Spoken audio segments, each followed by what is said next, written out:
Hi, everyone, and welcome. My name is Joseph Lindsay. I'm the Assistant Dean of Admissions and Financial Aid at Berkeley Law. Thank you for taking the time to join me today to learn a little bit more about the application process for JD admission for the 25-26 cycle. Now, I'm sure many of you have already been on our website and see some of the changes as it relates to the application and required materials, as well as optional materials. I at least wanted to start today to give you some information related to our incoming class and our class profile. So as of August 13th, 2025, you'll see that we had 374 incoming first-year law students join us. The median LSAT and GPA was a 170 and a 3.92.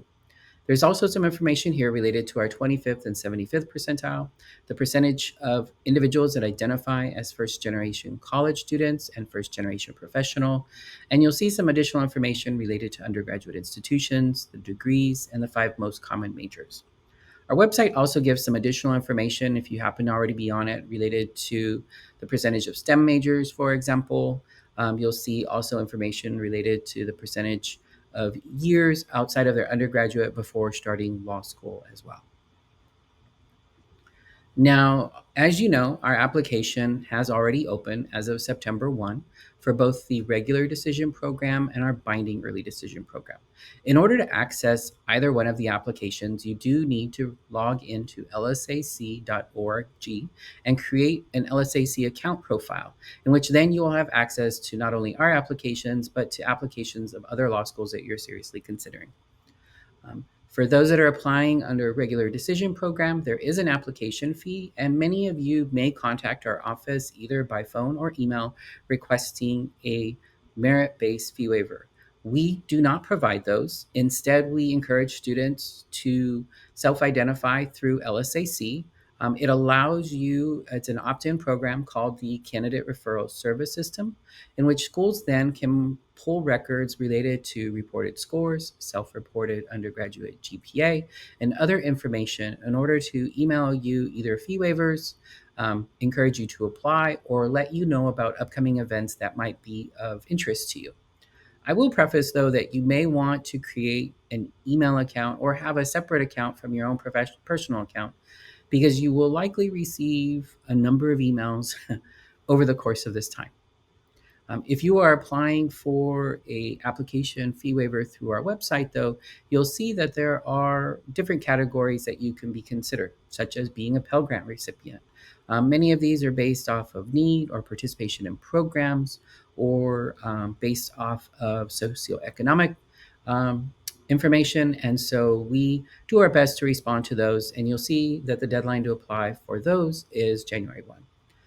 Here on the site, you'll also see some other information as it relates to deadlines to be aware of, such as our binding early decision program, the deadline in November, the deadline to be considered for our programmatic scholarships in December, and ultimately our final deadline for regular decision in February.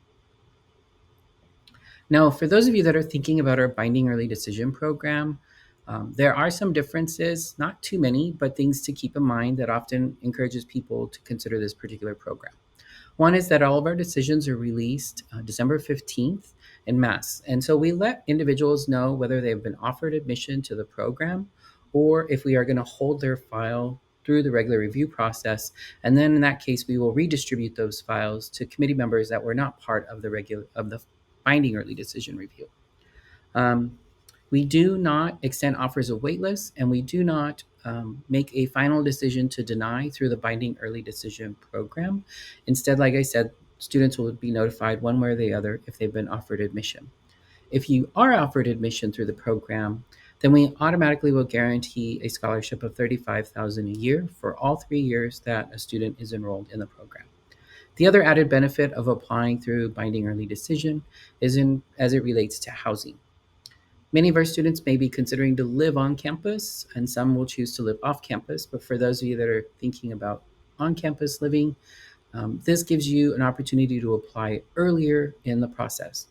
Our university housing is centralized, and so our law students are competing with other undergraduate and graduate students for space. We do not have a law housing specific. And so when the application opens in February, those that were admitted under binding decision at least have the ability to apply at the very beginning. Candidates that apply later in the cycle, of course, it's likely they may receive a decision at a later date, and at that point, the housing application is opened. And so, one of the benefits for some is to apply early. Now, what are the things that you need to do to be considered? Under the Binding Early Decision Program, we ask that you have a Credential Assembly Services report, which includes all transcripts from institutions that you attended. You will, for those of you, and want to include your LSAT score, as well as writing sample, and then anywhere from 2 to 4 letters of recommendation are required. We do require a personal statement of up to 4 pages and a resume with no page limit, but 2 pages is adequate. On average, people will include 2 to 3. Some other required items may include a signed early decision certification form.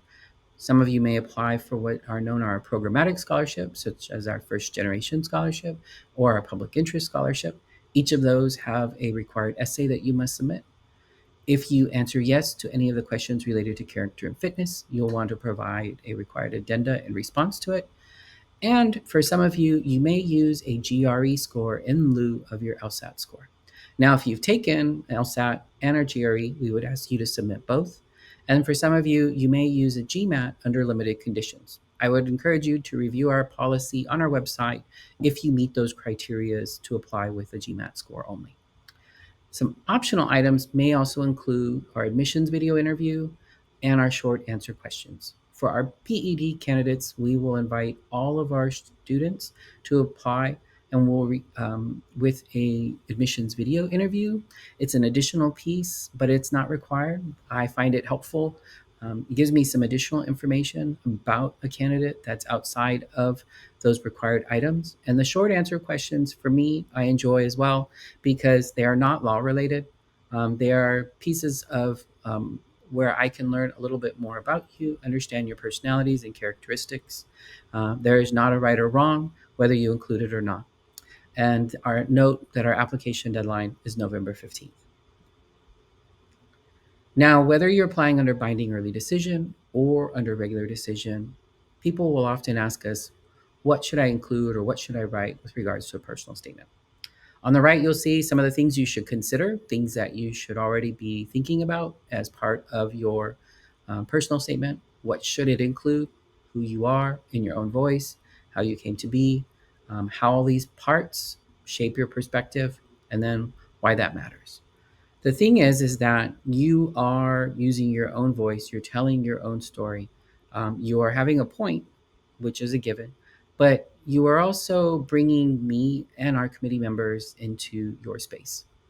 Think of it this way as that we may not all have the same lived experiences, we may not all identify in the same way, we may not have grown up in the same areas as you, or our experiences as to why considering law school may differ. And so I find this as an opportunity to really understand who you are. And this is important because I'm also trying to understand if this is something that we need within the law school. We're hopefully able to hear that then through the personal statement. I would avoid using the personal statement as a statement of purpose. You're not applying to a graduate program and you're not telling me about research or work you plan to do, because those are things that may change over the course of the time you're here. It's not a cover letter, so it's not a chance for you to just tell me about the things you've done and what you've learned and all of the skills. It is about telling your story. This is closely related to the resume because the resume we often use as a roadmap to see about the skills and things you've done, to learn about what matters to you. But the personal statement is your story. It's me hearing your voice. And if not, it misses the mark. And so I hope that you will use the space that we provide up to 4 pages to really tell that story. Now, of course, in our personal statement, you could include aspects about your lived experience. You could include your interest in the legal profession. But ultimately, I hope that there is this story that will tell me about where you've come from to where you are now. I know you want to go to law school, but I just don't know why. And so I hope this statement will really connect me with you in understanding that journey. Now, the resume often is sometimes a little bit easier to do, but it can also depend on what schools you're applying to. Most people will often use the same resume for each application they're applying to. I find that for us a missed opportunity. You have no page limit. Generally, 2 to 3 pages is what people will do, but you have no page limit. Um, this is not a CV, and it is not a job resume where you're including an objective and other things. You are providing us as much information as it relates to when you first started your undergrad up until present day. You're including, of course, like work experience, leadership, volunteer positions, internships. You're providing dates and hours worked. You have a font no smaller than 10 or 11 points, and that we see that information. Now, someone already in the cycle asked me, what about the margins? And it was a good question because we didn't put anything within our application instructions or on our website. So I'm going to be okay that you have shortened margins as it relates to then like other pieces of your application. But I hope that you use that space though to still give us as much information as possible. Try not, for example, under education, to put a paragraph of all of the organizations that you are part of. That is a missed opportunity. I want to know what did you do in each of those positions and in each of those organizations? What were the dates? What were the hours worked? What were the duties? It is giving me information about, again, what speaks to you, what matters. If all I see are names of student organizations, I have no idea what the time commitment was. I have no idea what roles you served in those positions. All I know is somehow you were affiliated. Don't assume that we know acronyms, and try your best not to tell me you could use Microsoft Word, that you know how to use Excel. I think those are given. Let us know if there are advanced things you know how to do, and try not to give us anything pre-college. One thing you'll learn about me and sometimes often about my team is that we're pretty boring. We are more about the substance of it. We don't need color. We don't need a picture of yourself. Um, Unless, of course, that might vary because maybe you did theater and production. And so then I'm going to get more of that. But I just want to see the content, if anything. Now, the other piece of it is the standardized test or academic record. So I should back it up a little bit. When I'm evaluating an application for admission, I am looking at two pieces. One is I'm trying to understand your ability to do the work. And this is one component that helps me. I'm looking at your standardized tests, whether that be the LSAT or the GRE. And then if you are using the GMAT, it's under limited conditions. And as I said earlier, you should review the policies on our website to see whether or not you meet those conditions. A writing sample is required, and then we will use the highest score as part of our evaluation. Of course, we'll see all the attempts, but we will use the highest score in our decision-making process. Now, beyond that, then we look at your academic record. And some people may ask, what are your cutoffs? We don't have any. Do we have a presumptive admit or presumptive deny based on these? No. We look at the entirety of the file. And so in this component, understanding the standardized tests and the academic record, we look at those pieces. As I look at academic record, I look at the entirety of your transcript. And that is how our committee will evaluate it as well. We look at everything from after high school up until present day. So if you attended community colleges, undergraduate institutions, if you earned advanced degrees, we will take that into account. LSAC will calculate the cumulative undergraduate GPA, but they will not calculate graduate. So we look at those transcripts as well. What are we evaluating? As it says here, we look at the rigor of the courses, the workload, grade trends. We look to see the recency of it. Did you earn the degree or has it been some time? And we take into account that resume as part of our understanding of your ability to do the work. Now, going back real quick to the personal statement, there are pieces of the application outside of it then that we don't know about you. And that is why the personal statement makes sense and why the resume has no page limit. Because we're trying to now understand your journey, why this matters, why now, why Berkeley, what will you contribute? And is this something that we can see within the law school? And so all of those other pieces add to the conversation and are just as important. That said, these letters of recommendation are equally important as well. Now, you can include up to 4 letters of recommendation. Under the binding early decision program, 2 are required. Under regular decision, it's not a requirement, but we will process your file once we at least have 2 on file. As we get closer to the application deadline for regular decision, you may see us complete it without even having them at all. I don't know if that's a good thing or a bad thing for you, but it's helpful for me to learn about you from a different perspective. Now, for me, substance is what I'm looking for. I'm not too concerned that you have a letter of recommendation from a department chair or from our dean of the law school, Erwin Chemerinsky. I'm hoping that you are providing letters of recommendation from individuals that know you well and that can write well on your behalf and speak to the strength of who you are. When it comes to substance, it's because they have a rapport with you, they know you, even outside of the classroom. And so they've developed this kind of relationship where they can give me nuggets about you that are helpful. Um, Oftentimes, people ask, well, who should I ask? Here's a list: professors, teaching assistants, graduate student instructors, or thesis advisors. What you should avoid: writing a letter of recommendation on your behalf. You'd be surprised, or asking for personal letters of recommendation. Now, if any of you happen to have a friend whose dad is an attorney that can write a letter of recommendation, I would advise you think about it. You want to have individuals write well on your behalf because they've seen how you've done in classrooms, writing styles, level of engagement within the classroom, any other characteristics they want to tell us about. Working professionals are telling us about skills you develop, your level of engagement in the workforce, things that you've done, helped, support, etc. Those types of letter of recommendations are going to be better than someone who happens to know you because you're a friend of the family. Create an ask packet as well, whether in school or not, so that they understand how important this is to you. They see how they can create a great letter of recommendation because you provided them information such as your resume that you're going to include, maybe an outline of your personal statement or the personal statement itself, so that there are pieces that they are able to see and be able to either use or in their own way express how strong of a candidate you are. The last thing about the ask packet: give them a deadline because of the fact that you are in this process of submitting your own pieces. And if any of you, for example, are applying under binding early decision, we hold the file until those 2 are received.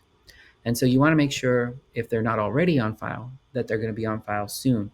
And give LSAC time be able to process those so that then they're added to your file.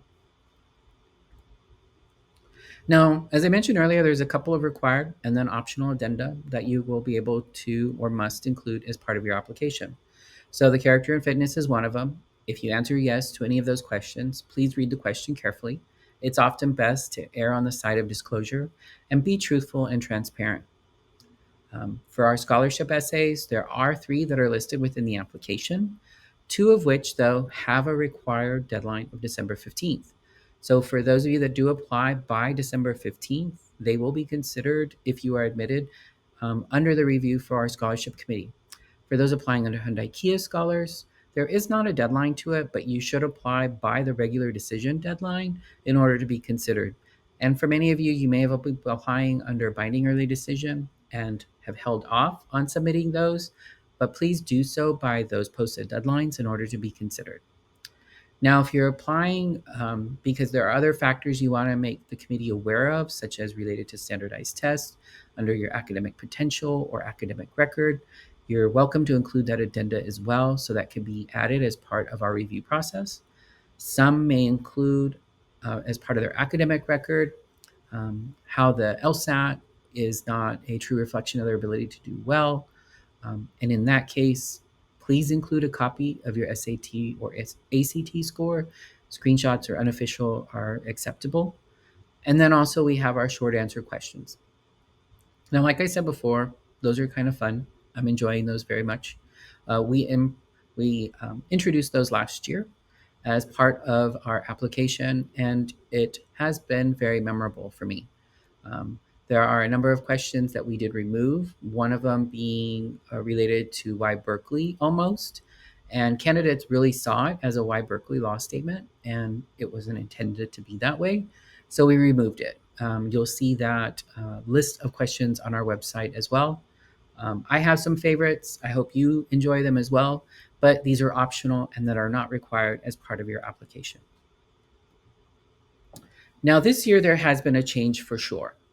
Now, last year we had a failed experiment, and I know based on feedback, it wasn't as well received as we had hoped. But we're creating an optional video interview this year still to learn a little bit more about you. And it's by invite only. It's not that it's required. There are a few questions that we ask. There's two actually. One is about discussing your unique interests and all that Berkeley Law has to offer. So instead of writing a Berkeley Law statement, it is now a 4-minute required video, or excuse me, 4-minute video optional. And then a random question that you can answer freely. And so those are more situational in the sense of trying to understand your ability to synthesize data, your ability to understand, or for me to understand your um, team building or cooperation amongst other individuals. And so these are general questions that you may have already heard when you actually were applying for jobs, either while in school or now. So please, if you're invited, we encourage you to do so. Once you receive the invitation, we encourage you to complete it within 3 to 5 days. And don't worry, we're not going to ask you, where do you see yourself in 5 years? I know that's one question I remember being asked even when I've been interviewed. Now, that ends this presentation, but I hope that you will either have an opportunity to learn a little bit more through these different links here as it relates to our application fee waiver, the application, a way to connect with us, or a way to connect with our students. Now, the Connect with Admissions is very helpful because it'll not only give you a chance to sign up for one-on-one advising, we'll host general office hours, and you'll also be able to meet either me or one of my team members while we're on the road this fall. We are currently in the process of hiring our student ambassadors, which should be hopefully by the end of September. And if you are watching this video after October 1, it should already be updated. But you'll be able to view on the website to be able to connect with current law students and engage with them about their experiences and why they chose Berkeley Law. Thank you for taking the time to learn a little bit more about our process this year and understand what things we've changed and what we're looking for in our review process. If you have any questions, you're welcome to reach out to us either by phone or by email. And I look forward to receiving your applications during this cycle. Have a good one.